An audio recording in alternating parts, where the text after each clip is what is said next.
Hermanos y amigos, volvamos a leer la palabra de Dios en el Evangelio según Juan, el capítulo 12. Allí leemos en los primeros 9 versículos lo siguiente. 6 días antes de la Pascua vino Jesús a Betania, donde estaba Lázaro, el que había estado muerto, y a quien había resucitado de los muertos. Y le hicieron allí una cena. Marta servía y Lázaro era uno de los que estaban sentados a la mesa con él. Entonces María tomó una libra de perfume de nardo puro de mucho precio y ungió los pies de Jesús y los enjugó con sus cabellos. Y la casa se llenó del olor del perfume.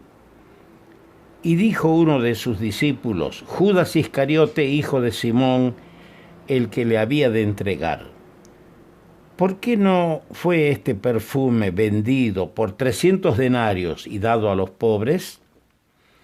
Pero dijo esto no porque se cuidara de los pobres, sino porque era ladrón, y teniendo la bolsa sustraía de lo que se echaba en ella. Entonces Jesús dijo, déjala, para el día de mi sepultura ha guardado esto, porque a los pobres siempre los tendréis con vosotros, mas a mí no siempre me tendréis.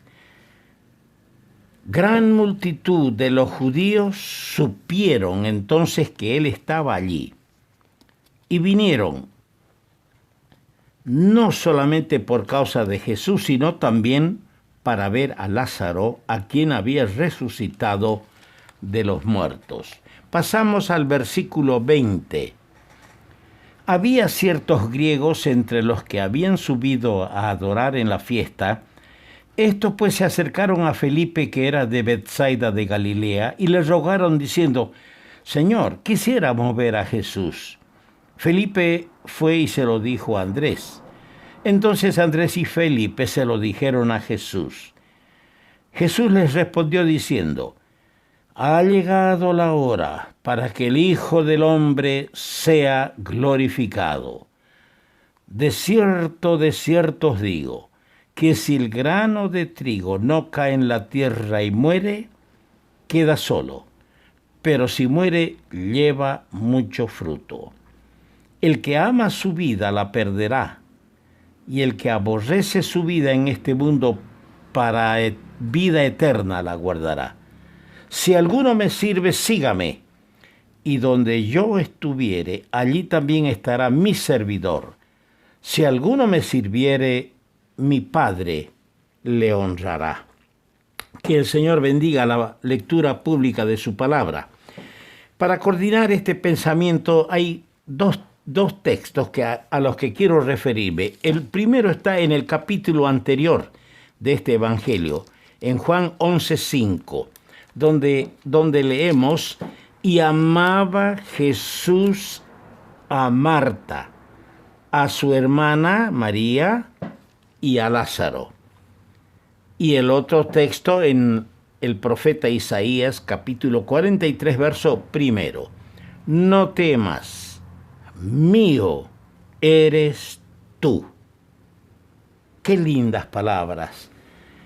Qué palabras más alentadoras y animadoras tenemos en estos textos de las Sagradas Escrituras. Descubrimos que la muerte ha sido vencida en el capítulo 11 de este Evangelio de Juan. Y aquí encontramos un cuadro de dulce comunión con Cristo. Vemos en los versos 1 al 3 ese cuadro precioso.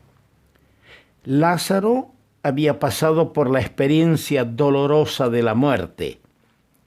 El hogar en Betania había gustado la amarga copa de la separación que produce la muerte de un ser querido.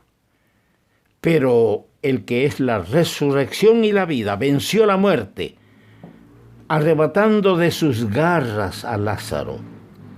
Y aquellos 3 seres queridos ya disfrutando del gozo de esa nueva revelación de su Maestro como el vencedor de la muerte. Estos tres ahora tributan su amor y gratitud a Él. Ese cuadro para mí es simbólico de la asamblea de los redimidos de Cristo, que habiéndole conocido como al Salvador viviente que da vida a los espiritualmente muertos, ellos mismos, como vivos de entre los muertos, andan ahora en novedad de vida y presentan sus miembros a Dios como instrumentos de justicia, como un pueblo que, habiendo pasado de muerte a vida, goza en la comunión de su Salvador en lugares celestiales con Cristo Jesús. Me voy a permitir leer Romanos, el capítulo 6, verso 4, para confirmar estas palabras que acabo de decir. Romanos 6, 4.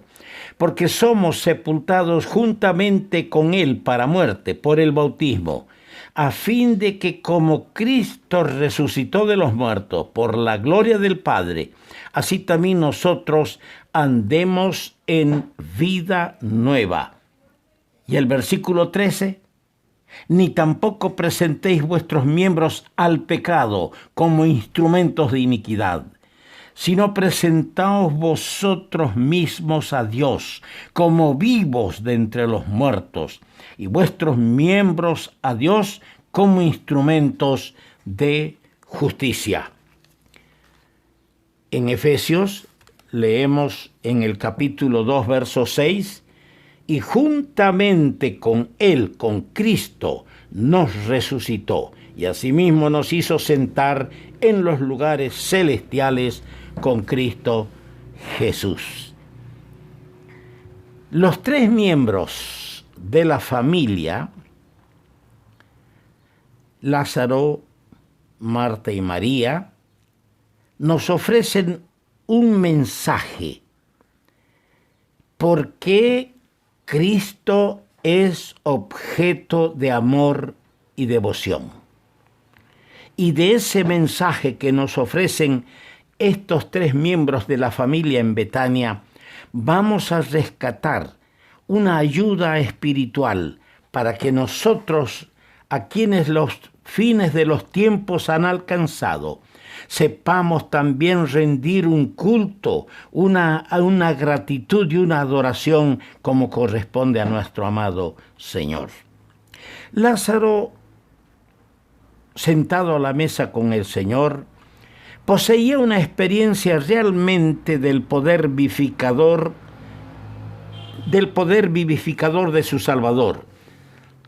Así cada creyente vivificado por Cristo se identifica con Él, testificando que estando muertos en delitos y pecados, fuimos resucitados a la vida juntamente con Él. Y más, podemos decir con profunda gratitud como Lázaro que Cristo, para darle la vida, gustó Él mismo la muerte. Por gracia de Dios, como dice en Hebreos el capítulo 2, verso 9. Qué sublime motivo de alabanza tenemos los redimidos al rodear al Señor en su cena. Qué privilegio, qué motivos tenemos al por mayor para adorar y alabar a nuestro Señor cuando nos sentamos en su cena. Por otro lado, Marta había servido al Señor en muchas ocasiones y conocía ya bien lo que a Él le agradaría. Y aunque no sabemos qué especie de menú o qué comida ella habría servido aquel día a su maestro en aquella ocasión, podemos estar seguros que había ella preparado lo que más le agradaba.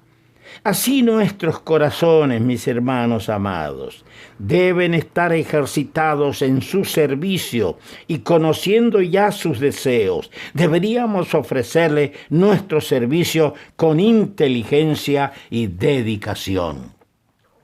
Por eso la recomendación en Hebreos 3:15. Así que ofrezcamos siempre a Dios sacrificio de alabanza, es decir, fruto de labios que confiesan su nombre. Pero en María vemos el alabastro de ungüento quebrado, en los versos 3 al 8. En el acto de María podemos contemplar lo que debe ser nuestra adoración a Cristo. Ella ofreció su tributo con tal discernimiento que trascendió en su significado profundo. La verdadera adoración está vinculada con la visión de Cristo sacrificado. Y esto se obtiene con la concentración en su persona por medio de las Escrituras.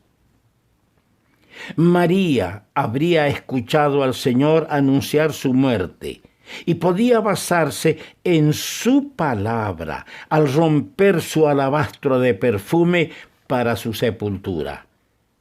Ella ya sabía lo que era estar a los pies de Jesús para escuchar su palabra, como en Lucas 10:39, y para recibir su consolación, como en Juan 11:32. Ahora aquí está postrada ante sus pies, pero ahora aquí le adora. En la adoración hay tal visión de la dignidad y excelencias de Cristo que ninguna ofrenda a Él parecerá demasiado grande. Cómo el Señor acepta y aprecia esa adoración. El perfume derramado pareció a los corazones mezquinos como un derroche, porque eso hemos leído en los versos 4 y 5. Y dijo uno de sus discípulos, Judas Iscariote, hijo de Simón, el que le había de entregar, ¿por qué no fue este perfume vendido por 300 denarios y dado a los pobres? Claro, seguramente el criterio carnal natural era que el olor habría desaparecido en poco tiempo, la fragancia de ese perfume. Y cuán mezquino es el corazón de quien no le entrega lo que hoy al Señor le agrada, porque aquello quedará y perdurará para toda la eternidad. Pero a pesar de que han transcurrido casi 2000 años desde aquel momento cuando María quebró su frasco de alabastro y se lo entregó a Cristo, la fragancia de aquel acto aún perdura. Él no lo olvidará. Dice en Mateo 26:13, de cierto os digo que donde quiera que se predique este evangelio en todo el mundo, también se contará lo que ésta ha hecho para memoria de ella. Lo que Judas pensaba, que el perfume y la fragancia se pasarían pronto, el Señor dice, nunca se olvidará aquel gesto, aquel acto, aquella entrega, aquella devoción, aquella sumisión y adoración entregada aquel día al Señor en Betania. La actitud de María tenía un significado profundo, pues pronto su divino Maestro, él mismo, derramaría su propio alabastro de perfume. Su preciosa vida sería derramada a la muerte por nosotros los viles pecadores. Y el perfume de su muerte de amor llenará el cielo y la tierra para siempre. Nosotros, al romper el frasco de nuestra vida a sus pies, no hacemos más que seguir su ejemplo, movidos por su amor. Sin esto no habrá fragancia en nuestras vidas y ningún servicio nuestro será acepto y fructífero hasta que rindamos nuestro ser en completa consagración a sus pies horadados, a sus pies traspasados por nosotros. Qué bien nos hace, hermanos, recordar y aprender de memoria el versículo 24 que hemos leído en este capítulo 12. de cierto os digo, que si el grano de trigo, Cristo el Señor, no cae en la tierra y muere, queda solo, pero si muere, lleva fruto.